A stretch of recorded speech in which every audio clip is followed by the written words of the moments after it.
Dr. Heather Deniston, and this is the Well Fit and Fed page, but this is the Junk You Should Know show, which you know airs every Friday at noon PST.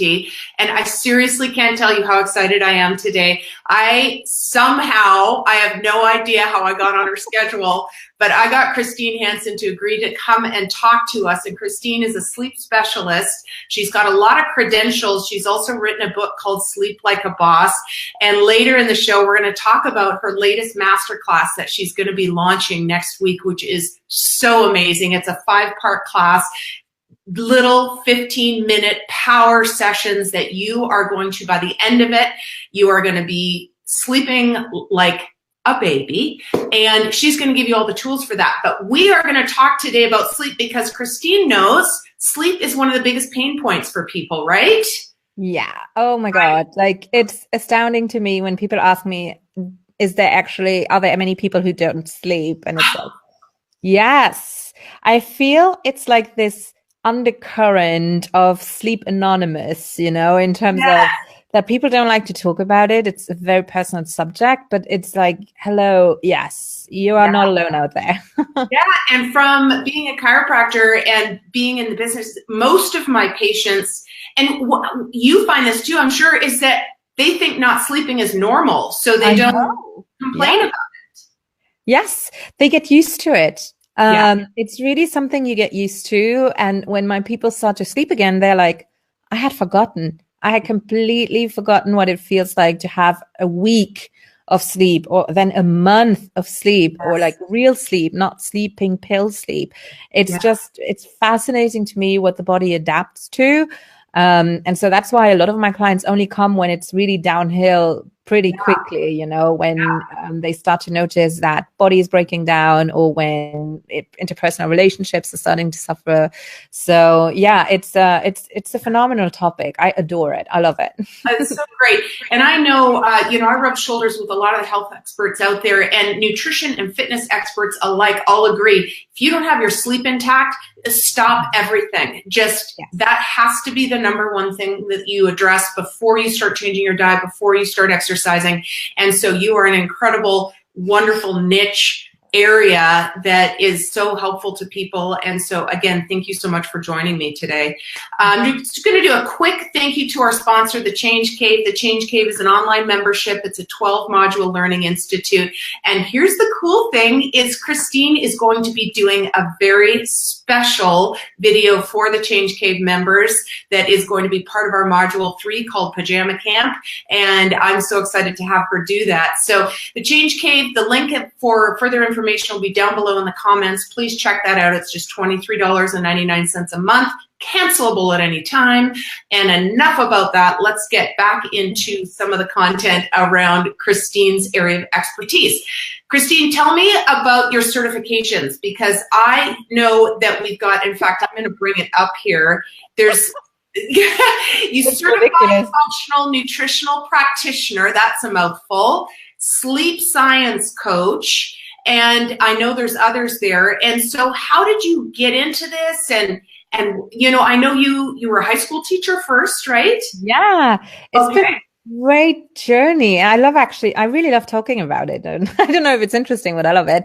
So I used to have a very stable career. And I don't know, in Luxembourg, it's where I'm based. I'm from Luxembourg.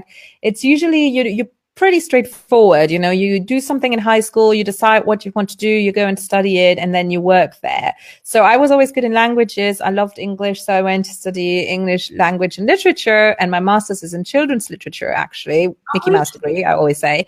And I came back to Luxembourg, did my government 3 years of training and did all of that. And I've been working for 10 years. And it was in Luxembourg, teachers are paid a really great salary. It's very different from most countries. It's very good. You have lots of holidays, perfect for family. And we had our baby and I was freaking out. And there were 2 reasons for that. Number one, everyone around me was starting to get pregnant and nobody was sleeping anymore. It's like everyone was sleep deprived. And I had always known that sleep is essential. Like if I don't sleep, if I miss one sleep cycle, I know that I will be a disaster. I will not be nice. I will not be focusing. I'll just be thinking about my bed. And I was a first-time mom, or going to be a first-time mom. And I have to say, I'm not a baby person of all things. You know, I love my daughter, but I wasn't the babysitter girl. I had no clue what to do. And I was like, if I'm going to be sleep deprived, how on earth am I going to keep that bundle of life alive? Yeah. So I got into, and I really thought there has to be another way. So I got into sleep for babies, pediatric sleep, and it worked out really well. And then, unfortunately, our family had a huge tragedy when my 23-year-old cousin died of a heart attack. And that was when I was thinking, I need to, you know, I don't know how many years I have left. We're all on credit, but I know that I need to do something that I'm passionate about and that I love doing and that I am happy with. And so my journey began because I really started to be interested in adult sleep, and that's where I started. So I first started with pediatric sleep for a year and then retrained completely as I started to discover myself. You know, when you become an entrepreneur, you suddenly need to know who you are, which is not that easy. Yes. And just as I started to learn who I am, I realized how complex sleep is. So it was really a journey for both things, for who I am and who and what sleep is and what is impacting it. So I started with the generic sleep coach certification. It was integrative sleep coach certification. Really good basics. I think the sleep foundations were all covered, but it was scratching the surface as such. I didn't feel quite comfortable enough. So I added sleep science, which gave me another layer, but I was still not feeling it, you know, like when you have this, like a fraud feeling was kind of still there. So I added functional diagnostic nutrition practitioner, which allowed me to do lab testing. And now I was cooking with gas, you know, I was like, I can see this, but I was still missing nutrition because even though it says nutrition, there's not much nutrition in there. So I became a nutritional therapist. And in the meantime, I also was really into essential oils. So I became an essential oil coach with the Essential Oils Institute. And I used everything with my clients. And so just as an expertise, I also added food intolerances and allergies and dietary supplements advisor. And also I did a crash course on optimizing fertility, which all ties into each other. And when I got to do all of those, I really saw the patterns. I really saw the main strings that are attached to sleep. And I saw what I used the most with my clients. And that was how the 5-step Sleep Like a Boss process was basically born. So now I'm ready to teach that to other health coaches. I'm running a retreat this year for 5 people who I'm going to certify. It's only going to be a handful each year. And that's how I work. And it's beautiful because when I say I'm holistic, I really am. It's foundations, it's the person, it's stress management, but it's also looking into the body. I love that. That's such a cool journey. And I love that you talked about feeling like, you know, that feeling, that imposter syndrome feeling when you don't have enough foundation and yet you're teaching this.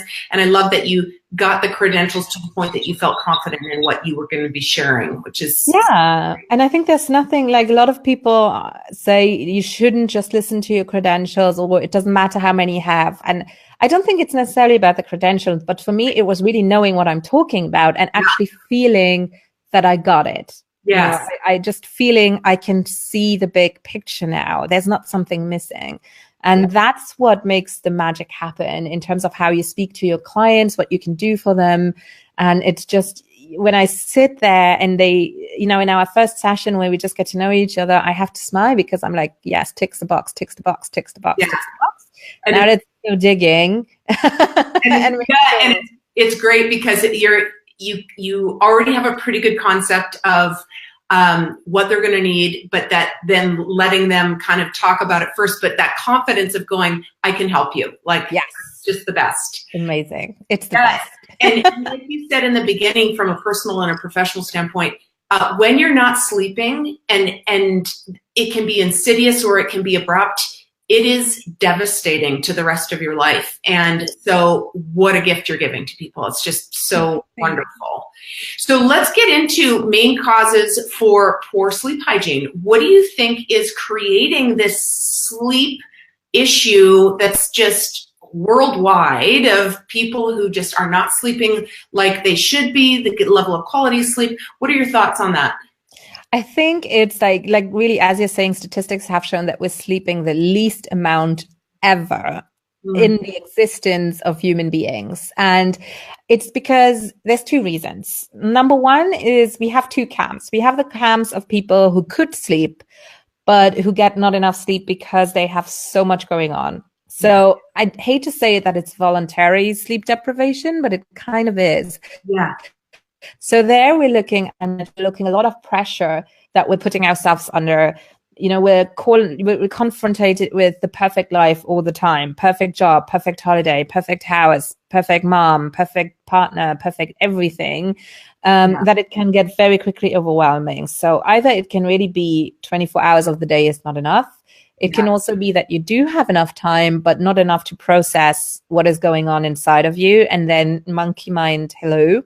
Yes. And then we have camp number two, which are very often also in camp number one, but they would love to sleep and they can't. So they have the sleep hygiene. Very often they have healthy nutrition, but they have had so much stress going on in their body that a lot of damage has been done. So very often their intestinal barrier is damaged. So they have suddenly inflammation. Their hormones are all over the place. Their thyroid is just going galore. And so there's so many things. And even if they are completely zen and lying in bed doing their meditation, because they obviously do yoga, then it's still their body is out of control because of these underlying circumstances. So I think it's this perfect storm of personal stress and body stress, which is worsened, unfortunately, by food that is the most unhealthy that we've seen in a long time, because there's so many pesticides. And if you eat organic, even the nutrients in the soil have just gone because it's been overly cultivated for years, not the way it's supposed to, not in rotation. So depending on where you are, it's worse. I think in the US, it's a lot worse than it is in Europe, even though there's not everything's perfect over here either. I'm not saying it's but, you know, it's a crisis. And so all of these things together is just creating a huge storm. And then I also think it's finally picking up. I remember exactly, I started in February 2016, and I did that on purpose because it was when Arianna Huffington launched the Sleep Revolution, and Thrive Global was born in her head, and all that idea, you know. So it was the perfect time, but that's really when sleep started to pick up, when studies were done. So I think it's also people finally start to talk about it. Yeah, that is so true.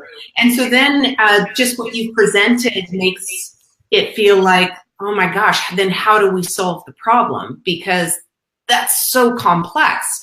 So let's go back to the nutrition thing, because that's interesting to me. Because I think a lot of folks who maybe don't have the science background would go, why would nutrition play into my sleep? So what's a simple way of explaining why would my nutrition, if I'm eating a bag of chips and a bunch of candy, why does that not make me sleep? I understand if I eat it right before bed, that's obvious. But throughout the day, how does that affect?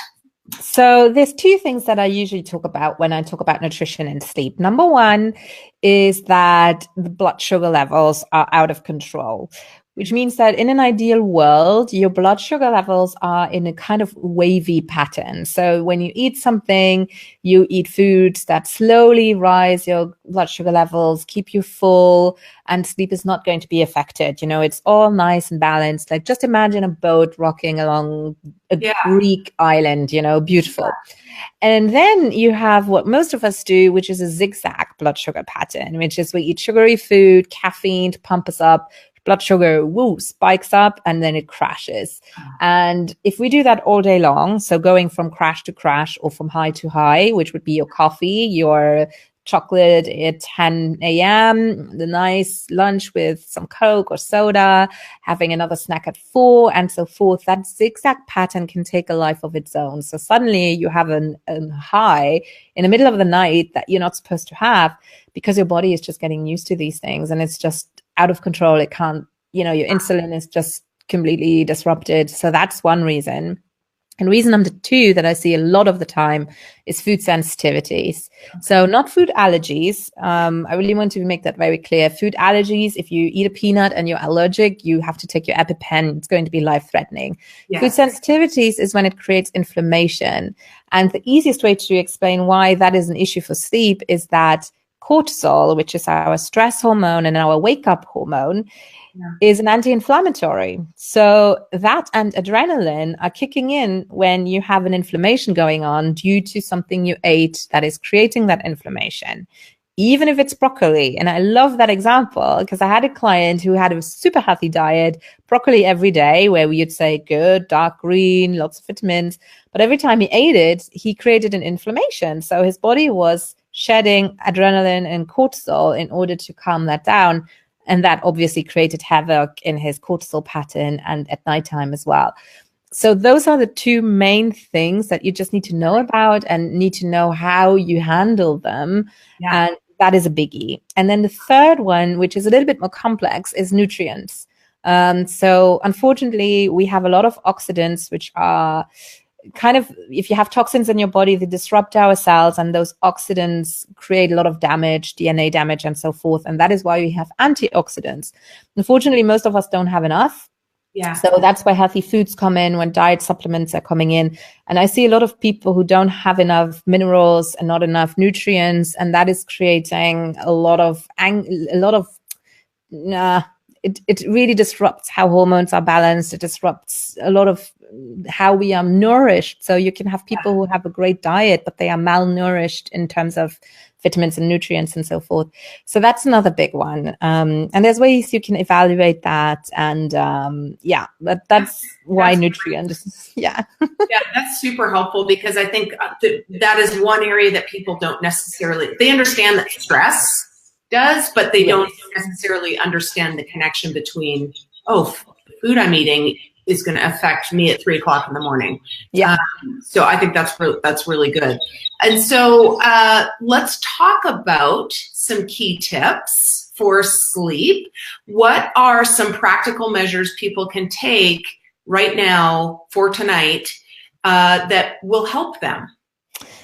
So I just had a super fascinating client session with someone, and his whole life revolves around not sleeping. So he goes home early, even if he's at a dinner party, in order to get enough time and take his sleeping pill in time. And he loves doing music, but when he has music practice, he doesn't stay for a nightcap after, And so we talked about this. And that's my number 1 tip, is that you need to be okay with not getting great sleep sometimes. And I, in particular, always suggest to have 1 or 2 nights where you consciously say, it's okay if tonight is screwed up. Yeah. So especially if you have a social gathering or something like that, because you haven't been sleeping for years, most likely, and you survived the next day. Yes. And even if you did everything right, you weren't sleeping, but you managed to live your life and to do your job and to not kill your children. So you will be able to do that again. So you might as well really enjoy tonight and see, if your body's sleep is going to come or not. Yeah, I like that because it takes the look, I think a big part about sleep is people get panicky. Yeah. Am I going to be able to sleep tonight? What if I can't fall asleep? What if it takes me 2 hours? And to say, it's okay if, one night. Okay. Yeah. And to just kind of respect what your body's doing and that kind of thing.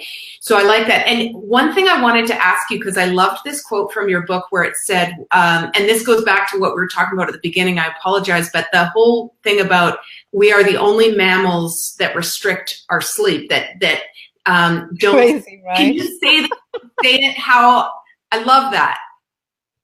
It's weird. Literally, if you think about how God created, or Allah, or whoever you believe in, to source, I don't mind. But every mammal has the capacity of sleeping. And even, dolphins they change hemispheres just in order not to drown and be able to sleep. So if that is doable, if nature intends them to do that in order to get sleep done, who are we to go and snub it and say, well, I can push it a little bit longer, I don't need to get all my sleep. It is, and also disrespectful versus us towards our body, because we're here due to this vessel. That's it. Like our body, our cells, our skin, everything that's holding us together is the reason why we can walk this earth. And so we need sleep in order to replenish it, and we need it to repair our brain, to repair any the harm that has been done at night. It's not a surprise that when your wounds heal best when you're sleeping, or that our fever is going to be better the next day. It's because that's what sleep is doing. It repairs our body.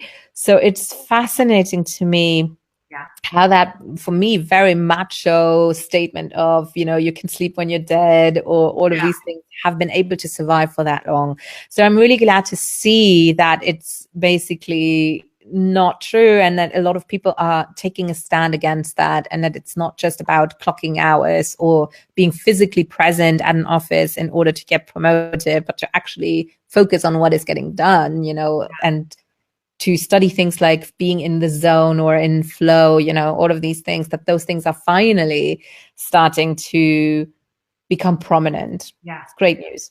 Yeah, it is great news. And I do think those folks that are like, oh, I'm fine on 4 or 5 hours a night. What they're not understanding is the long-term damage that is happening on a subconscious or unconscious level. And there absolutely is not fine. And so one of my questions to you is, do you have a standard recommendation for women versus men for how many hours they should be aiming for? No.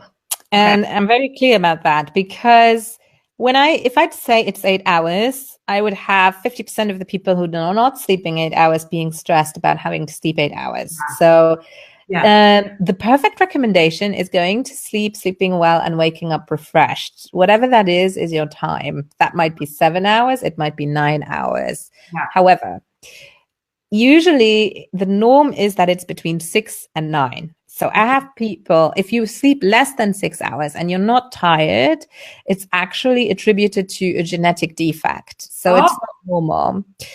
And if you're sleeping more than 10 hours, or if you're sleeping more than 9.5 hours and you're still not entirely refreshed, then there's also something that's off. So that's when I would say go and have a look at either a sleep lab, or let's take a look at your hormones and see what's going on there.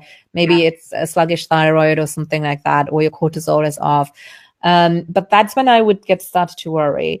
Anything between that is fair game. If anything between that is making you happy and feeling alive, it's great. Like personally, I need 7.5.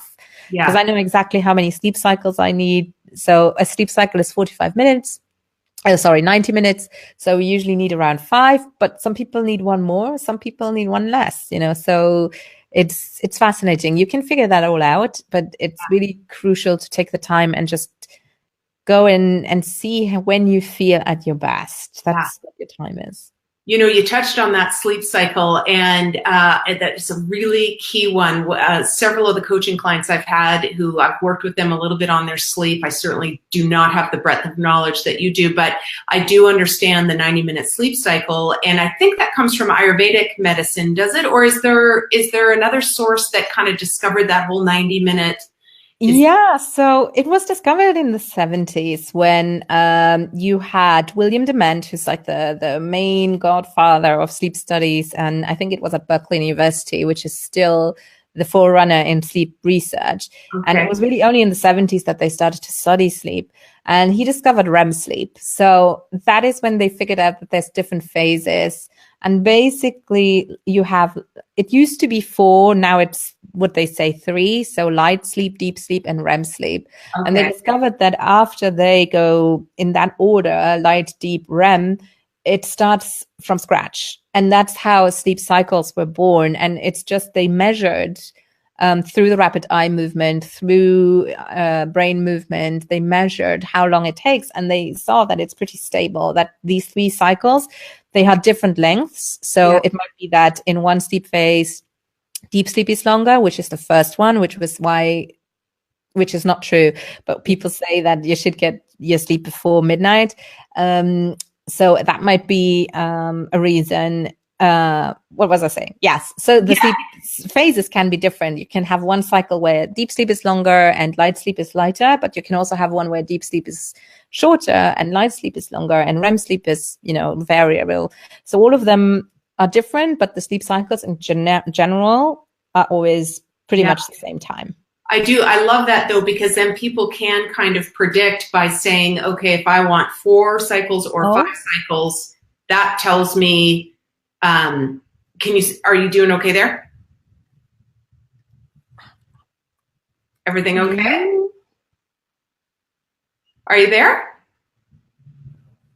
Hello? Yeah. Are you there? I can see you. Hello. Hello. Can you see me okay? Hello? Okay, it looks like maybe we lost her. So are you there, Christine?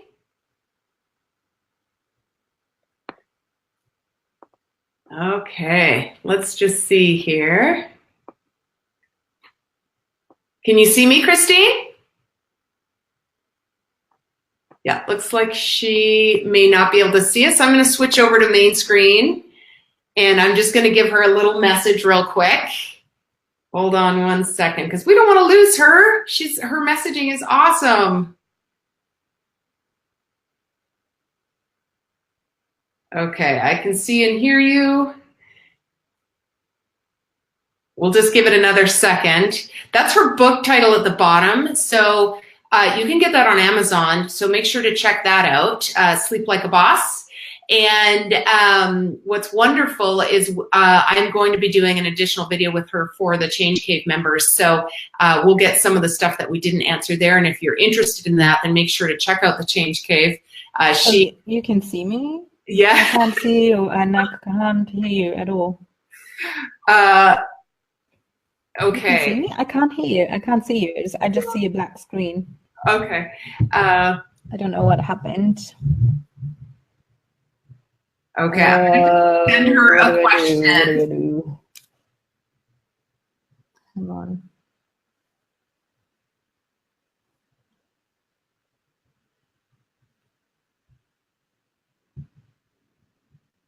Okay, I just told her that we are just going to say sayonara for now, and we'll give a wave. Here we go. Give a wave.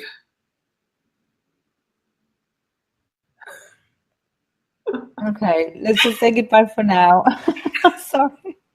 Bye. Okay, we'll see her in just a minute. Perfect. Okay, so we lost her early, but I will definitely have her back because we were getting into some great information. I thank you guys for tuning in to the Junk You Should Know show today. Please share this with friends and family. We really want to get a wide audience to be enjoying some of the guests that I'm bringing on. And also check out the Change Cave with the link below. And I will have all of Christine's information down below. And so thanks so much, guys. We will check in with you soon. Peace out, and watch the Junk You Should Know show, noon PST, Fridays on the Well Fit and Fed page. See you later.